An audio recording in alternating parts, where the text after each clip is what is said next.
Namangancha Abzor.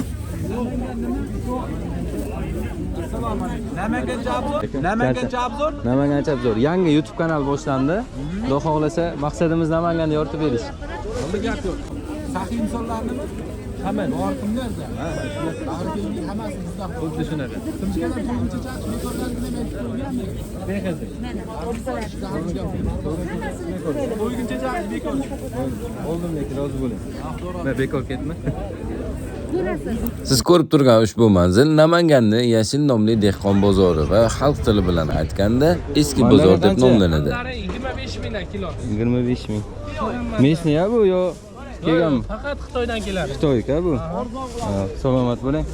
Xullasi hozir bu biz aytgan yashil bozori aytaylik sifatli mahsulotlari qismi desak ham bo'ladi. Bu tomoni dehqonchilik meva bozori va eng asosiysi eski tuski bozori. Bu bozorni bozor qilib turgan desak adashmagan bo'laman. Ko'rib turganingizdek bu tomoni meva rastasi xurmo. Mevalardan tashqari bu tomonda qush va baliq bozori.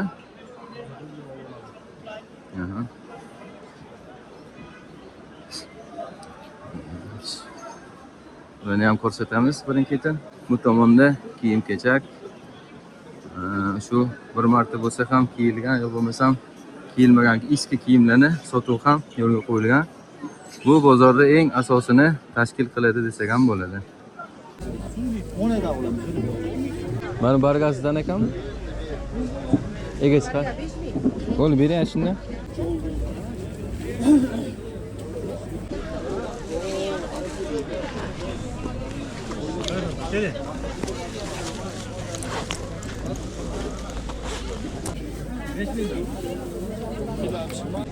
Katta rahmat. O'zi buni.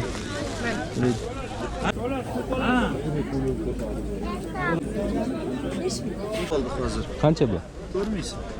Bir dona bering-chi.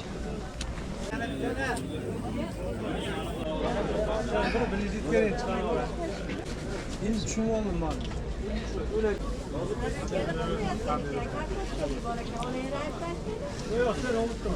Katta rahmat aka. Rozi bo'ling.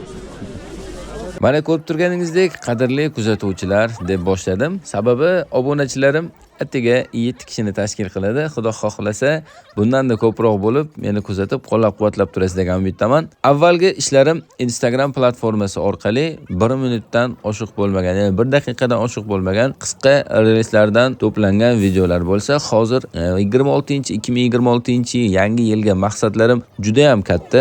Umumiy holatda Namanganni obzor qilib ko'rsatish, ya'ni yoritib berish. Bu faqat bozor yoki qaysidir tashkilot bilan to'xtalib qolish niyatim yo'q. Ko'rib turganingizdek, qandaydir kamchilik, xatolarim bo'lsa, bemalol kommentariya yozib qoldirishingiz mumkin. Buni to'g'rilashga harakat qilamiz. Men buni negativ deb qabul qilmayman.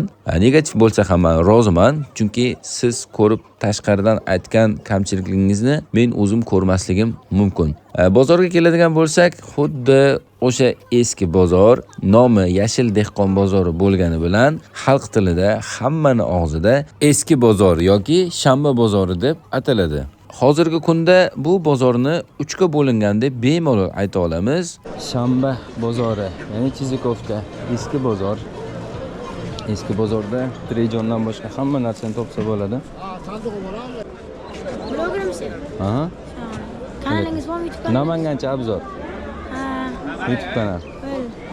Bozorni aylanib chiqib shunaqangi noodatiy narsalarni ko'rasizki, hattoki sotuvchilarning o'zi nimaga ishlatilishini bilmaydigan mahsulotlarni ham sotishadi. Narxlari esa hayratda qoldiradi. 5 ming yoki 10 mingdan boshlanadi. Zarurat tug'iladigan qandaydir asbob uskuna bo'ladigan bo'lsa, uni bir tozalab yoki ko'rinishini o'zgartirib, rang berib, shu holatda narxini qimmatroq sotishga harakat qilishadi. Ammo baribir kimdir shu narsaga muhtoj bo'lsa, kimgadir shu narsa kerak bo'lsa, albatta ehtiyot qism sifatida olib ishlata oladi. Narx qancha ekan bularning? Mashinasi 1 million qilib beraman to'g'ri. 1 million. Qanchadan boshlanadi o'zi eng arzoni? Eng arzoni Bu o'zingiznikida? zapaslari bilan. Charchama aka. Siz bizni qayerdan turib kuzatayotganingiz bizga qiziq. Aytaylik, boshqa viloyat yoki tumandan bo'lsa, sizning yashab turgan hududingizda ham xuddi shunga o'xshash eski-tuski buyumlar sotiladigan bozorlar mavjudmi? Izohlarda yozib qoldiring fikrlaringizni. iPhone ham bor ekan. Mana 13 Pro ga. Nima? O'zimkin tashab ketan. Agar siz bizni namanganlik bo'la turib kuzatayotgan bo'lsangiz, bu bozor haqida qandaydir ma'lumotga egamidingiz? Shunday mahsulotlar bu bozorda sotilish haqida bilarmidingiz yoki nimadir xarid qilib olganmisiz bu bozordan? Fikringizni izohlarda yozib qoldiring. Bu ham biz uchun qiziq va bizga obuna bo'lishni unutmang. Namangandagi content makerlar uchun ajoyib g'oya shu gilamlarni o'zingiz studiyangizga xarid qilib olsangiz bo'ladi. Albatta arzon narxda. Hamma narsa. Paypoq bo'lsa bo'ldi. Oladi, o'zgani bor. Yo'q. Bu o'z birinchi qo'l. Bundan keyin ikkinchi, uchinchi, to'rtinchi qo'l olib ketadi. Mana sumka qancha ekan? Zamaga butun ekanda. 5000. Mana. O, mana oyoq kiyim agar jupini topib oladigan bo'lsangiz, kiyib ketaverasiz. Mana. Bola yo'q, bu edi, yo'q bolaga qanday beradi? O'z jupiga o'xshargan jupim emas ekan.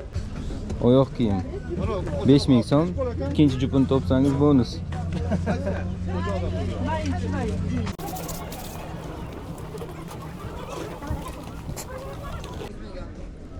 Manuschi?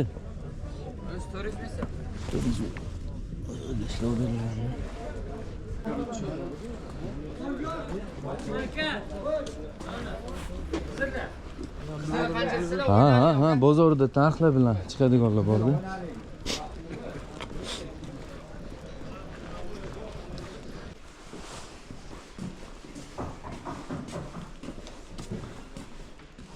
Oho. Saroy. Mebellar saroy.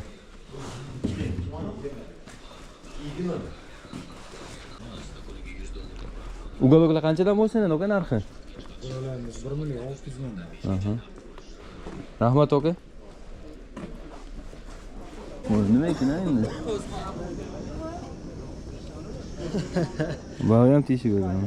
Suv aylansa kerak. Antikor narsalar bor-da. Ajoyib.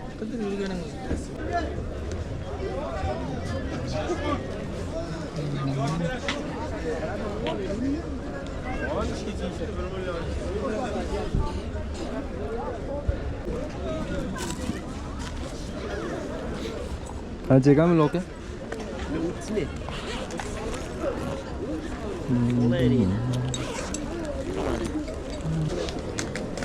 Xudo. Haki polo. Bu ovoz neydi? Bu ovoz deymi?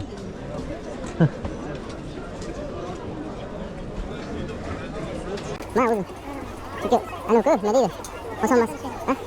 Ha, YouTube uchun ayniqsa. Men uchun hozir bu yangilaydi.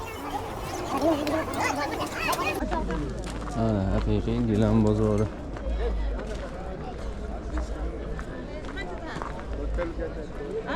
Qaysi holat? Birinchi deslik gullik.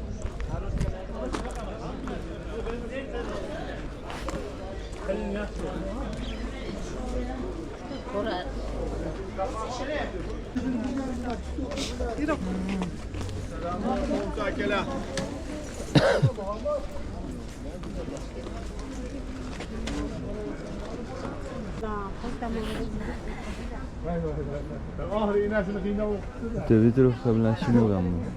O'sha kiyganmi? Ha, sizin vatan uchun olg'a.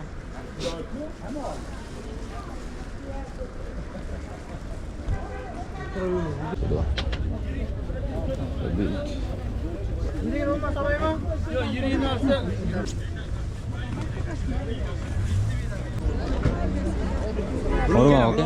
Salom. O'layman aylan, o'lay. O'libdi, orqasida yopilgandan bora? Bor aka. Bo'ldi. Biz olamiz. Siz ham o'lisizmi? Instagramga chiqamanmi, chiqmaymanmi? YouTube'ga xudo xolasa. Chiqamanmi? Aytaymi, qalbasalarni aytay. Ha, ixlos qalbasanmi bu? Ha? Ixlos kim, qaykim?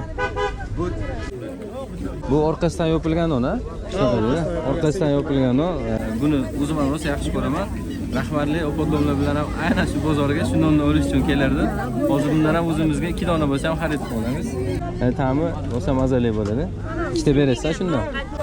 Butun uchmen, butun sinov qo'ldan hisoblashma, jonim. Orqasidan yo'q, senga taraman. Ikkita so'raysiz.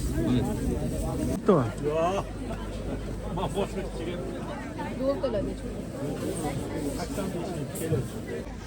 Hozir biz Namangancha Abzor YouTube kanaliga video olish boshlaganmiz. Bizning maqsadimiz Namangan haqida to'liqroq ma'lumot chiqarib, keyinchalik bu videolarni ko'rganda bizni umuman Namanganni yana bir boshqatdan his qilishganini bildirish. Xudo xohlasa bizning niyatimiz xolis. Imkon darajasida yaxshi ma'lumotlarni olib chiqamiz. Bundan keyingi bozor yoki qaysi Namanganni hududlarini ko'rishni xohlasangiz kommentariyalarda yozib qoldiringlar. O'z fikringizni shunga qarab turib biz harakatimizni yana davom ettiramiz. E'tibor uchun rahmat. Qo'limda turgan bu mahsulot hammani uyida servantlarni to'ldirib turgan desam adashmagan bo'laman va buni nimaga ishlashini do'konchining o'zi ham bilmaydi. Narxini so'rasak 5000, 10000 so'm narx aytishdi. Ajoyib. Buni nimaligini va qanday ishlashini bilgan odam kommentariyada yozib qoldirsin va bu mahsulotni ko'rganlar deyarli hozir 30 ga yoki 25 ga kirishgan desam adashmagan bo'laman. Hozirgi biz kelgan joyimiz Yashil bozorda eng ko'p eski tuski buyumlar sotiladigan nuqtasi desak ham bo'ladi.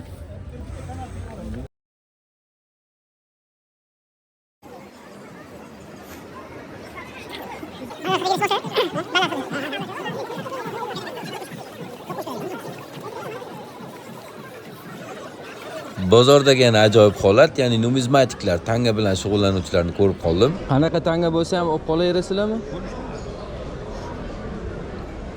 Nima yilida farq qiladimi bu tangalar? Yo'q, qadimiy bor, hozirgisi ham bor, faqat uni ko'rish kerak. Ha, holatiga qarab chiqadi narxi. Tangalarni ham ko'rsatuvdi.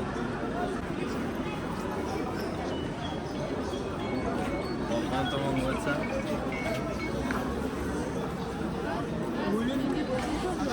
sumkani ham şeydan olamiz.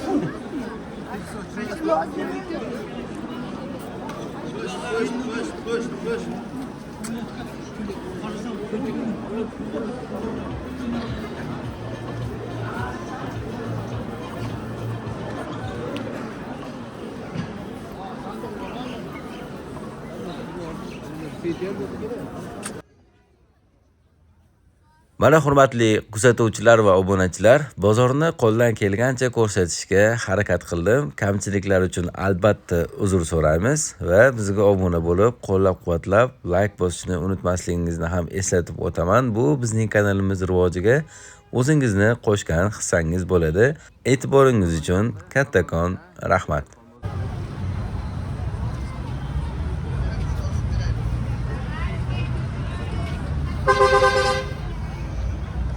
Kuş.